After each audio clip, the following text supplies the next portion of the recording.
Patrick, Amy.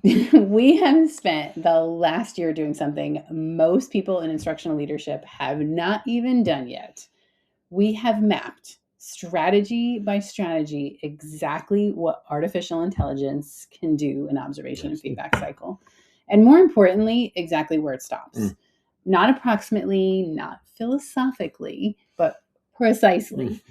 And what we found is that most districts are operating either completely without AI support or relying far too much on it, especially when it comes to feedback. Most districts are treating AI as a tool that assists human judgment. And what we found is that without the right guardrails and structures and frameworks, AI isn't just assisting judgment, it is replacing it quietly, confidently, the way AI does, in a way that most leaders don't recognize until a teacher asks them to explain their feedback and they can't. No, this isn't a theoretical argument for us. Our first book included 31 strategies for observation and feedback, and our second included 19 additional, more advanced strategies specifically designed to ensure that observers were observing for impact. When AI tools began to enter into instructional leadership, and they entered pretty fast, we went back through every one of those strategies and asked the same question 50 times. Can AI do this? Should AI do this? And if not, why not? What emerged was a kind of hard line, right? It wasn't a spectrum. There wasn't a gray area. It was a line. On the one side, AI has extraordinary capabilities, right? It can standardize evidence collection. It can analyze transcripts. It can surface participation patterns, flag question depth. It can create framework aligned language, in alignment with your rubric or your framework. It can produce a feedback report in a time that it takes a leader to walk out of the classroom and back down to their office, right? And that's real and that is valuable. Time is one of the biggest obstacles for instructional leaders. So, as a result, we ended up asking ourselves the question of what and how can we solve for this? And we partnered with Observe AI, whose platform turns classroom evidence into AI analyzed observation reports at scale. Now, here is the other side of that line. Now, you know what, Amy, why don't you take that other side of the line? And it's the side that really most districts are flying blind in right now. So here's the other side of that line. Observe AI partnered with us because they recognized this other side. Your AI draft is not the end of the process, it's the starting point. The Observe AI tool is saving you the time to do the things that matter. And while AI can draft claims about effectiveness or identify performance levels based on inputted evidence, it should never be determining a final performance rating. Because effectiveness or ratings require weighing evidence against a teacher's history, their classroom reality, and the relationship that you've built with them, none of which live in a transcript or list of evidence. AI should never infer teacher intent. It lacks the insight to infer, but it makes you think that it can. Because intent is invisible to a machine.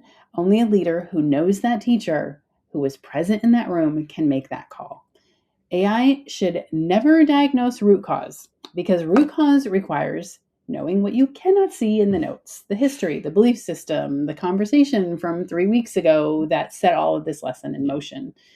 AI should never determine whether a teacher is ready to grow into a new practice because readiness is relational.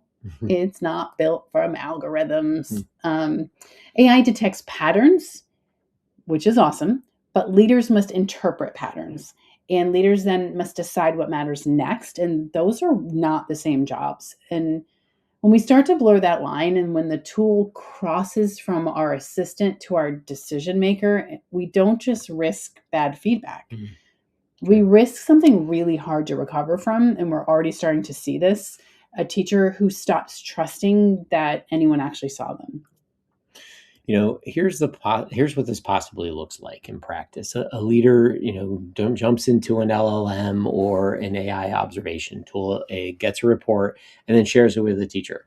The teacher reads it and asks the question, when you said my questioning wasn't driving higher order thinking, what specifically did you see that made you say that? And the leader stalls or hesitates. And because the honest answer is the tool said that, right? Not the leader. The hesitation, and that hesitation ends up costing something, not just the credibility of that one conversation. It's really about the credibility of every observation that that leader or that coach does for the rest of the year. Because teachers don't just evaluate feedback on accuracy, they evaluate on whether the person delivering it was actually present and in the moment. Speed is not the real challenge in observation and coaching, credibility is. And credibility cannot be generated. It has to be earned, one careful, evidence grounded, human delivered conversation at a time. Here's where it becomes a district level problem, not just a building level one. LLMs are being used and AI observation tools are being adopted quickly. And the professional development to help leaders use them responsibly is absolutely lagging significantly behind. Yeah. Here's what we see: leaders using AI generated reports without the training or AI literacy to examine those reports before they reach a teacher. Inconsistent evaluations across a district because different leaders are accepting AI output at different levels of scrutiny. Feedback that cites evidence that doesn't actually support the claim. Performance ratings that cannot be defended when a teacher asks for the reasoning. And this is not a technology problem. This is a professional judgment problem that technology accelerated. And the answer is not to slow down adoption. The answer is to build the professional framework that responsible adoption requires. This is exactly the professional framework we've created based on the last 12 years of research and, more importantly, in the field practice. A structured process for examining what AI produces before it reaches a teacher. It asks the questions that AI cannot ask about its own output. Is this evidence specific and tied to what students were actually doing, or is it a summary of what the teacher did? Does the claim accurately represent what happened in the classroom, or is it a leap?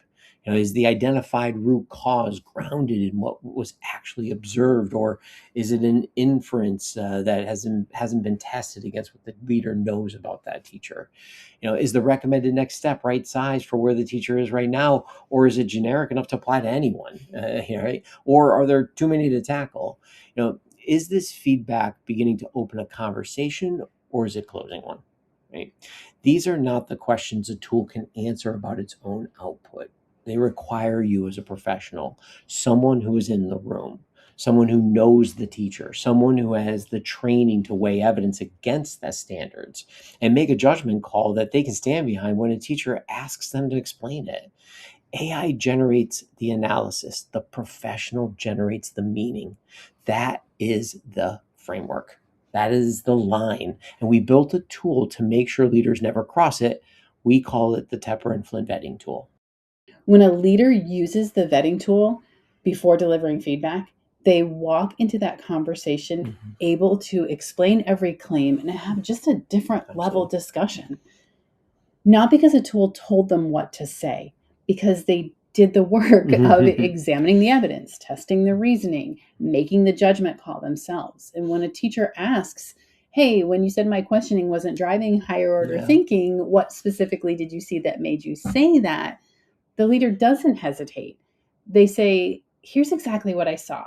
When I listened and I went up to groups 2 and 3, they were sharing the reasoning and they were saying this. And then I asked them about their texts. And when you went up to them to offer feedback with the intent to push their thinking, here's what it produced for those students. And here's what maybe you could have tried differently, or what could be your next move and why. That conversation begins to build trust. And that kind of trust makes teachers almost want to be observed, because they know someone with credibility and professional judgment was present in the room, not a bot. That's the whole point. Not compliance, not documentation, growth. AI isn't going away from instructional leadership, and quite frankly, it shouldn't, right? Used well, It returns time to leaders and sharpens the evidence base that makes feedback much more precise. It allows leaders to repurpose their time to what counts, the feedback relationship itself. But precision without judgment is just confident in inaccuracy. Whoa, confident inaccuracy. Absolutely. AI identifies the pattern, you interpret what it means. The tool makes sure that you never confuse those two. We're out in schools all the time.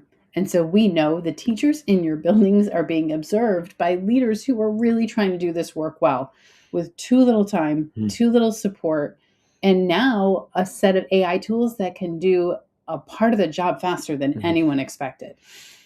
But the teachers deserve leaders who use those tools without completely outsourcing their judgment to them. You were trained for this work.